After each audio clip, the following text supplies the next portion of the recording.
هذا القرآن يوحدنا لطريق الخير يوجهنا الله تعالى أنزله ورسول الله. بسم الله الرحمن الرحيم. إذا جاء نصر الله والفتح ورأيت الناس يدخلون في دين الله أفواجا فسبح بحمد ربك واستغفره إنه كان توابا. جب اللہ تعالی کی مدد آ گئی اور فتح حاصل ہو گئی، آپ نے دیکھ لیا لوگوں کو کہ اللہ کے دین میں فوج در فوج داخل ہوتے ہیں، بس اپنے رب کی حمد کے ساتھ اس کی تسبیح بیان کریں اور اس سے استغفار کریں، بے شک اللہ تعالیٰ توبہ قبول کرنے والا ہے۔ صدق اللہ و صدق رسولہ النبی الکریم۔ درود پاک پڑھ لیجیے۔ اللہم صلی علی محمد وعلی آل محمد کما صلیت علی ابراہیم وعلی آل ابراہیم انک حمید مجید۔ اللہم بارک علی محمد وعلی آل محمد کما بارکت علی ابراہیم وعلی آل ابراہیم انک حمید مجید۔ اس سورت مبارکہ کا نام سورۃ النصر ہے، اور اس سورت کا دوسرا نام سورۃ التودیع بھی ہے، جس کا معنی ہوتا ہے رخصت کرنے والی۔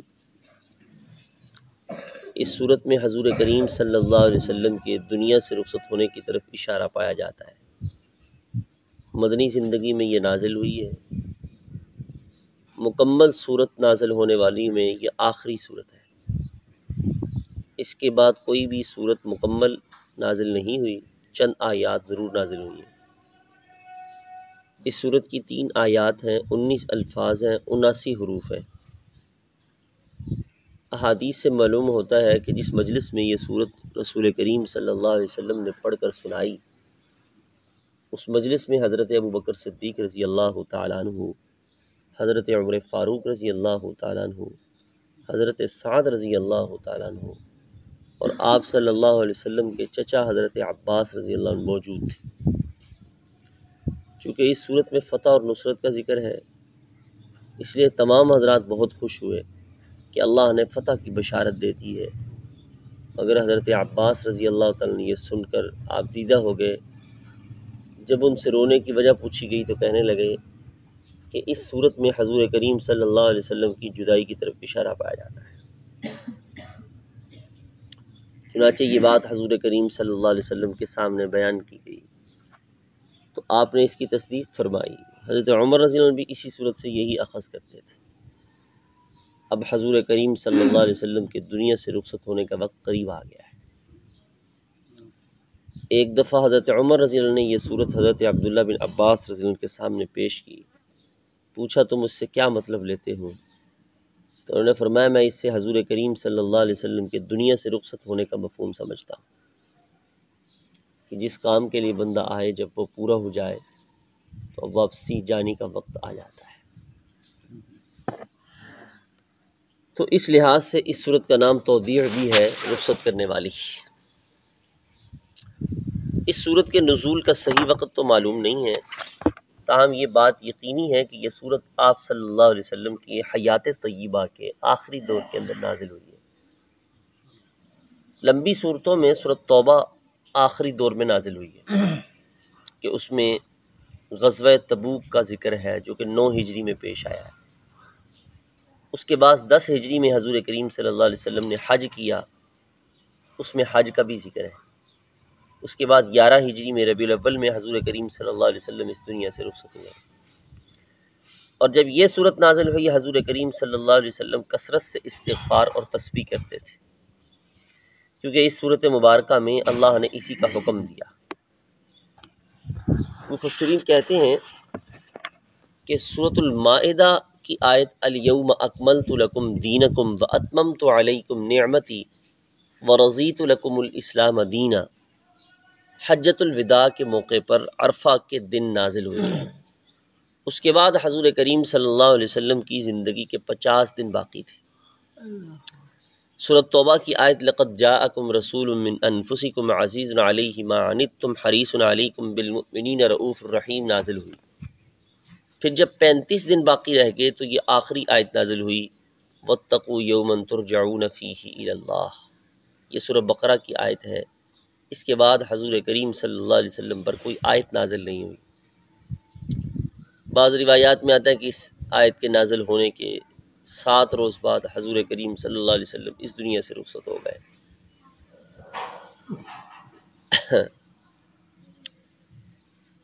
اس صورت کے نازل ہونے کے بعد آپ کثرت سے اللہ کی تسبیح بیان کرتے، استغفار کرتے۔ ام المؤمنین سیدہ عائشہ صدیقہ رضی اللہ عنہا نے عرض کیا کہ اس سے پہلے تو آپ اتنی کثرت سے تسبیح اور استغفار نہیں کرتے تھے۔ آپ نے فرمایا میری امت کے اندر اللہ نے ایک نشانی رکھی ہے، وہ نشانی اس صورت مبارکہ میں بیان فرمائی ہے، اسے دیکھ کر میں کثرت سے توبہ اور استغفار کرتا ہوں، تسبیح اور استغفار کرتا ہوں۔ میری بعثت کا مقصد پورا ہو چکا ہے، دنیا سے رخصت ہونے کا وقت قریب آ گیا ہے، اس لیے میں کثرت سے یہ وظائف پڑھتا ہوں۔ حضرت انس رضی اللہ عنہ فرماتے جس دن حضور کریم صلی اللہ علیہ وسلم اس دنیا سے رخصت ہوئے، آپ صلی اللہ علیہ وسلم نے صبح کی نماز جماعت کے ساتھ ادا نہیں فرمائی کیونکہ آپ کو تکلیف تھی۔ آپ حجرہ مبارک میں تشریف فرما تھے۔ جب فجر کی نماز کے لیے ابوبکر صدیق رضی اللہ عنہ کی امامت میں جماعت کھڑی ہو گئی تو آپ صلی اللہ علیہ وسلم کمرے کا پردہ اٹھا کر باہر تشریف لائے۔ آپ صلی اللہ علیہ وسلم نے جھانک کر دیکھا اور مسکرائے، پھر واپس اندر تشریف لے گئے۔ حضرت انس رضی اللہ عنہ کہتے ہیں اس وقت حضور کریم صلی اللہ علیہ وسلم کا چہرہ قرآن کے ورق کی طرح معلوم ہوتا تھا۔ آپ کا چہرہ مبارک مقدس، چمکدار اور نورانی تھا۔ اور مسکرانے کے متعلق محدثین کہتے ہیں کہ جب آپ نے دیکھا کہ آپ کی تیار کردہ جماعت نماز پڑھ رہی ہے، ایک امام کے پیچھے سب جمع ہیں، تو آپ نے جان لیا کہ آپ کا مشن پورا ہو چکا ہے، آپ کا بوجھ ہلکا ہو چکا ہے۔ آپ صلی اللہ علیہ وسلم کی خوشی کی یہی وجہ تھی۔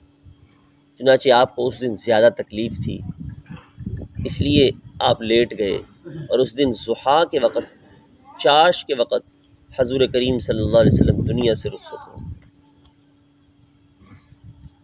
تعمیر مشن کی خوشی تھی۔ آپ کا نصب العین اب صحابہ اکرام رضوان اللہ اجمعین کی جماعت نے سنبھال لیا۔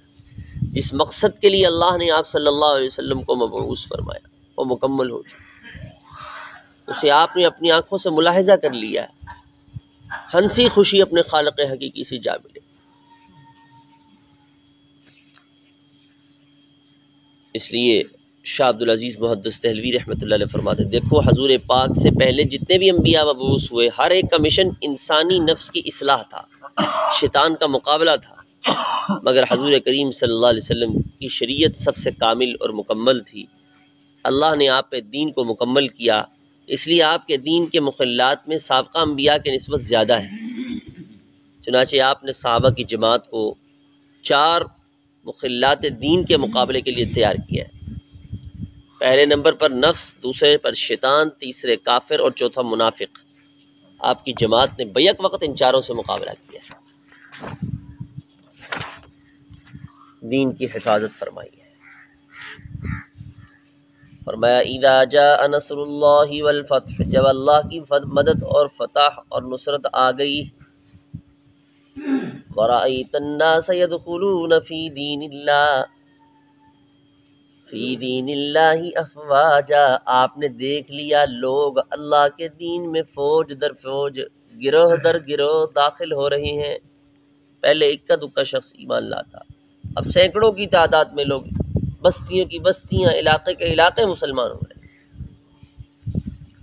تاریخ شاہد ہے ترک بڑی دیر تک اسلام کی مخالفت کرتے رہے، ترک کے لوگ۔ ان کے متعلق حضور کا حکم تھا اترکوا ترکا ما ترکوکم، ترکوں سے تعرض نہ کرنا جب تک وہ خود تمہارے سے چھیڑ چھاڑ نہ کریں۔ 5ویں صدی میں آ کے اللہ نے ان کی کایا ہی پلٹ دی۔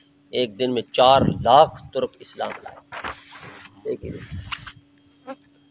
جب سے ترکی مسلمان ہیں، حضور کریم صلی اللہ علیہ وسلم کے بڑے بڑے حوادثات کے زمانے کے بڑے بڑے حوادثات آئے، مگر ترکوں کے پائے استقلال میں لغزش نہیں آئی.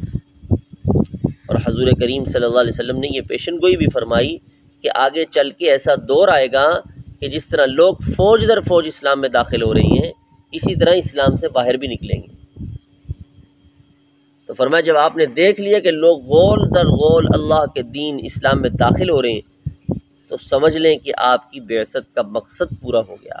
اور مقصد یہی تھا کہ اسلام کا غلبہ ہو جائے، خدا کے سچا دین دنیا میں قائم ہو جائے. فرمایا جب آپ کے مشن کی تکمیل ہو گئی تو اس کے شکریہ کے طور پر فسبح بحمد ربک، اپنے رب کی حمد کے ساتھ اس کی تسبیح بیان کریں. واستغفرہ، اور کثرت سے استغفار کریں. استغفار 2 قسم سے ہے، ایک اپنی ذات کے لیے، دوسرا امت کے لیے. اب ذات سے مراد یہ ہے کہ اگر کوئی بات خلاف اولا سرزد ہو جائے، خلاف اولا بات گناہ نہیں ہوتی، لیکن پھر بھی فرمایا کہ استغفار کریں. امت کے حق میں استغفار عام ہے اور انبیاء علیہ السلام ہمیشہ کرتے رہے.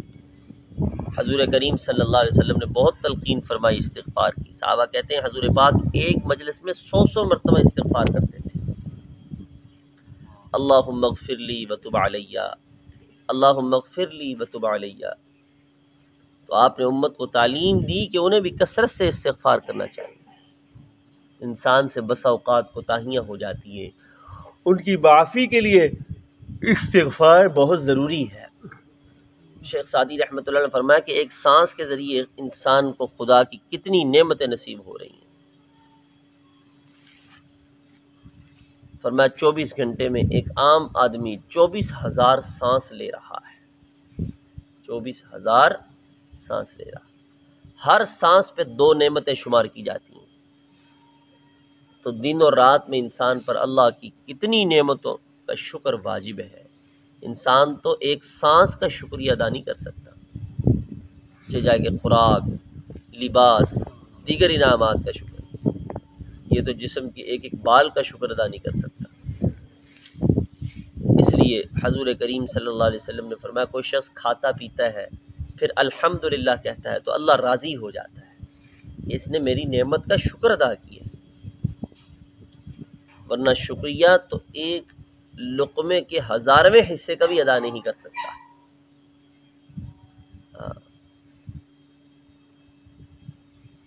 اس لیے حضور کریم صلی اللہ علیہ وسلم آپ نے فرمایا کثرت سے آپ توبہ اور استغفار، تسبیح اللہ کی بیان فرمائیں. تو تکمیل مشن پر اللہ کی طرف رجوع اور تسبیح اور تحمید. اب آپ کو دنیا میں زیادہ دیر نہیں ٹھہرنا، آپ کو اپنی اصلی مقام حضرت القدس کی طرف لوٹ جانا ہے. اور امت کے بارے میں بھی استغفار کرتے رہیے. فرمایا انہ کان توابا، بے شک اللہ تعالی توبہ قبول کرنے والا ہے، بڑا مہربان ہے. جو کوئی سچے دل سے اس کی طرف رجوع کرے گا، سچے دل کے اس کی طرف رجوع کرے گا، اللہ اس کی توبہ قبول فرمائیں گے. اللہ رب العزت